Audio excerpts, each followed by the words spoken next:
nag-iisa, walang kaibigan, walang kasama.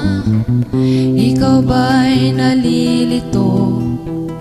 Pag-isip mo'y nagugulo sa buhay ng tao, sa takbo ng buhay mo.